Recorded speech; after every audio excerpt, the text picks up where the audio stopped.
Vale lembrar, as opiniões emitidas pelos comentaristas do quadro não refletem necessariamente a posição da CNN.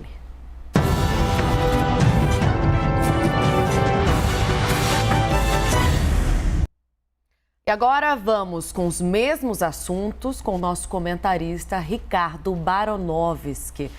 Bom dia, Ricardo. Bem-vindo também ao quadro Liberdade de Opinião. No caso, bem-vinda eu, né? Que estou chegando hoje aqui enquanto a Elisa Vec descansa. Bom dia, Tainá. Bom dia a todos. Seja bem-vinda. Obrigada.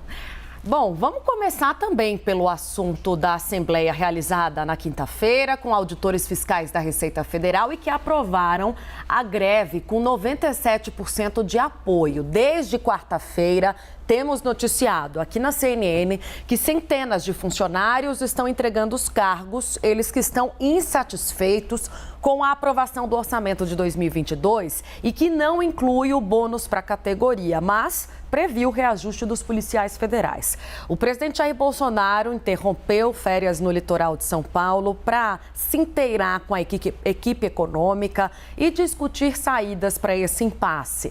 Ainda não tem uma decisão tomada, mas o presidente considera destinar parte dos recursos reservados no orçamento para o funcionalismo aos servidores da Receita.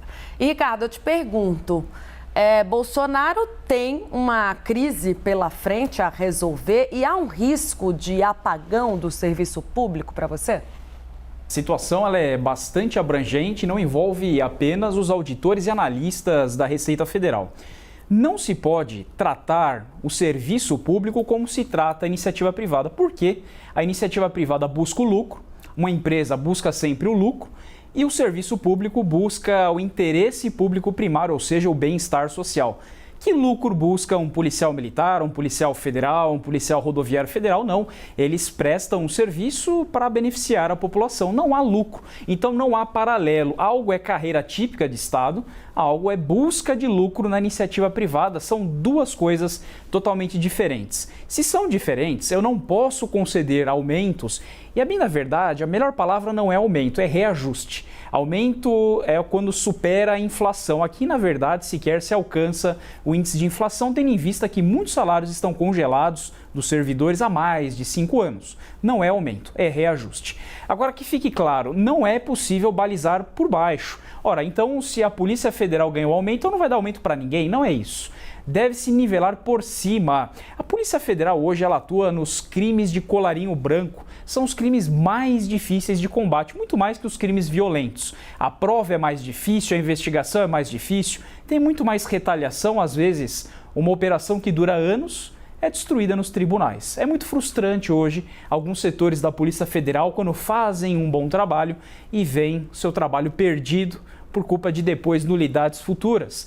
A Polícia Rodoviária Federal é a polícia no mundo que mais apreende drogas. Eu vou repetir, a Polícia Rodoviária Federal é a polícia que mais apreende drogas no mundo. E a Polícia Penal, antigamente chamada de DEPEN, Departamento Penitenciário Nacional, após a emenda 104 de 2019, cuida do cárcere dos criminosos mais perigosos do país, são os presídios federais.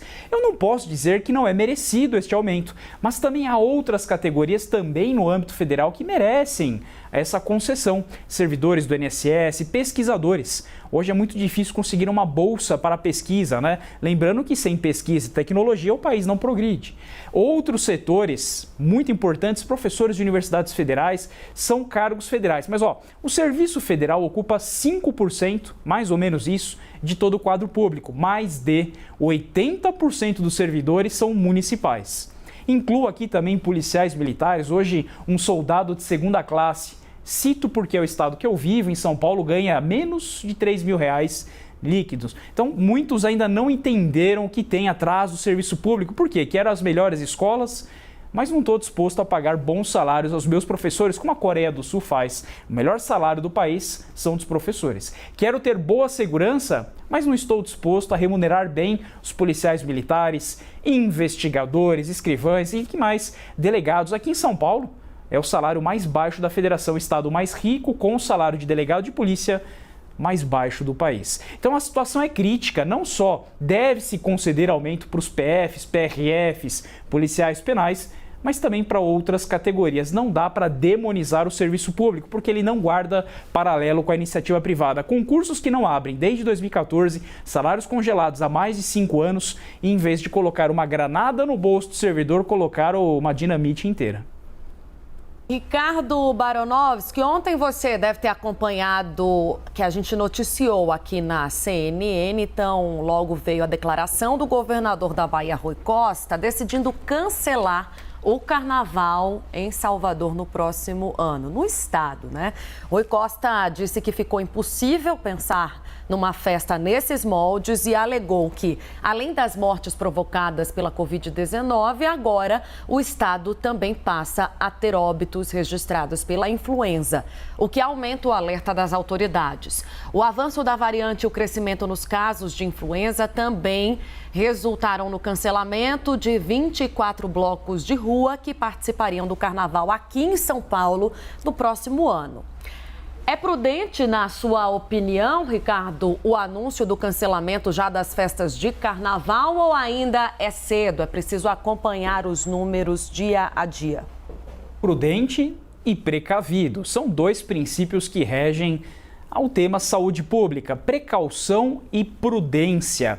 Lembrando aquela clássica distinção entre prevenção e precaução, são dois princípios que não se confundem. As doenças que a gente conhece, os riscos, que ela está bem delimitada e dominada pela ciência, é o princípio da prevenção, os danos cientificamente certos.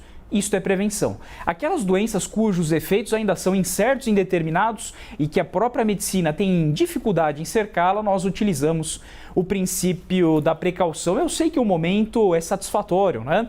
Tendo em vista que de 4 mil mortos, ontem aparentemente foram 95 óbitos, apesar da crise no sistema do Ministério da Saúde. Alguns estados não registraram óbitos e mais de 11 estados registraram queda, decrescimento em relação ao número de contágio. Então isso é uma boa notícia, mas é uma doença muito grave, é uma doença muito incerta e precisamos ter memória.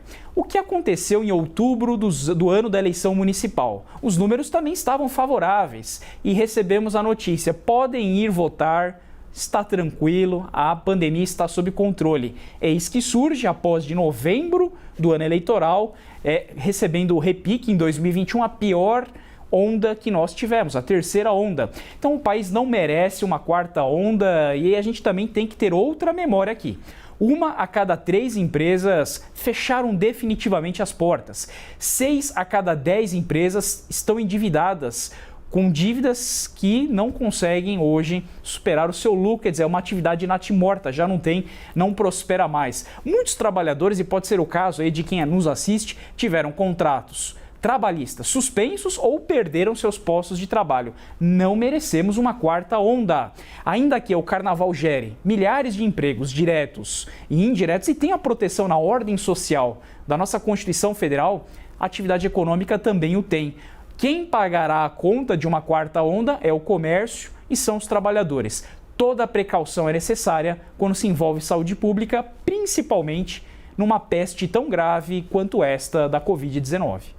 Ricardo, falando um pouquinho de economia, o IPCA, que é o índice considerado a prévia da inflação, ficou em 0,78% em dezembro, abaixo da taxa registrada em novembro de 1,17%. E com isso, o índice fecha 2021 em 10,42%, o maior acumulado no ano desde 2015.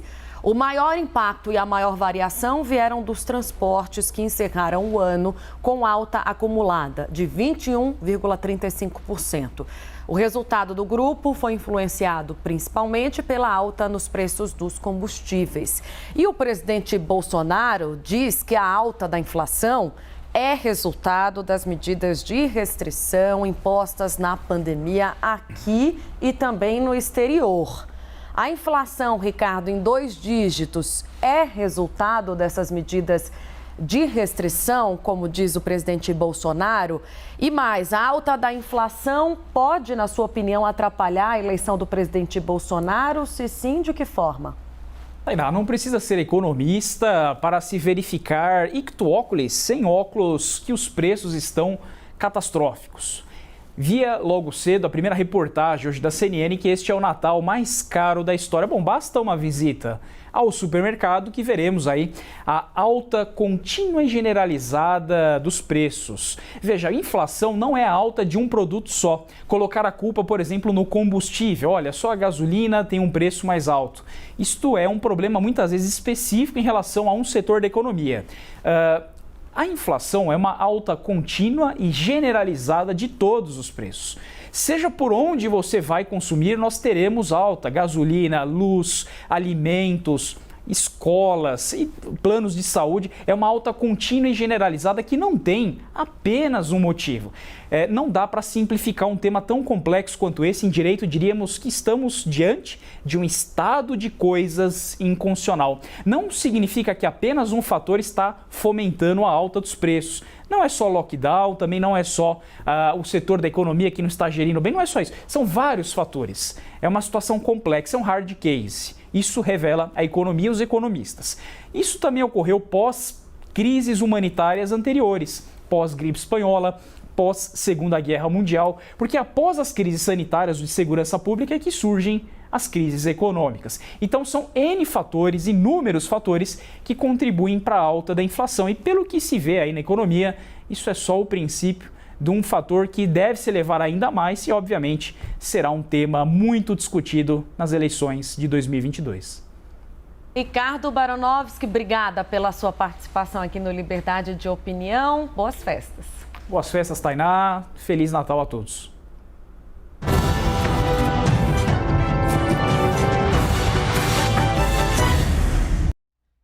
Lembrando que as opiniões emitidas pelos comentaristas do quadro não refletem necessariamente a posição da CNN.